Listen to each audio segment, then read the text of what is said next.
it's hard to pick just one area to choose to like focus conservation efforts on, because they're all super important. I considered doing, an area like Yellowstone or even a marine ecosystem, because those are really important. But I chose to do the Florida scrub. And what might the scrub be? If you don't know, well, I'm bad at explaining, so I'll just show you instead. Alright, so I suppose I'll describe what the Florida scrub is anyways while we drive to Archbold Biological Station, the place where I'm going to be visiting to show what the scrub is. And real quick, here's a gopher tortoise that was right at the entrance. But anyways, scrub encapsulates a broad definition. It refers to a community of xeromorphic plants, which that just means that the plants can survive on small amounts of liquid water, such as cacti and some gymnosperms, and they live on poor, well-drained soil. Dependent on a lot of conditions, the dominant plant species can vary.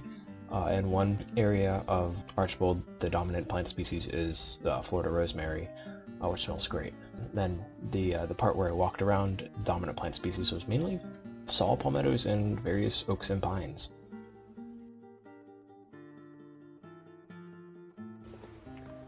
Alright, so I have made it to Archbold Biological Station.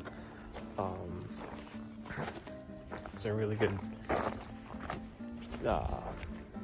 example of Florida scrub. Why conserve the scrub? It feels like we have a lot around, right? Well, unfortunately, we've actually lost a lot. 85% of Florida scrub has been lost along the Lake Wills Ridge, and then a 90% loss on the peninsula coasts. And those numbers are actually, they're just wild to me. While I was here at Archbold, I was on the hunt for the Florida scrub jay, our rightful state bird. So, I don't know if I'm going to be fortunate enough to see any scrub jays out here today. I got here kind of late, but I do have pictures and probably some videos too of when I was here in February. So, yeah, here are those. The Florida scrub isn't exactly the prettiest at times, but I would even dare to call it ugly in some instances too, but that doesn't mean it's not important.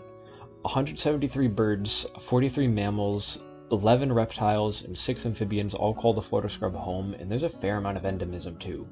40 plants, 48 arthropods, 1 bird, 1 mammal, the Florida mouse, and 8 snakes and lizards are already threatened, if not endangered.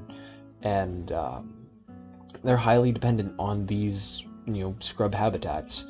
And going back to the numbers, nearly 35% of Florida is, or Florida scrub is protected, and I feel like we can do so much better to restore the historic ranges of these native flora and fauna that we have done so extraordinarily well at, destroying. And yeah, that's all I have for you.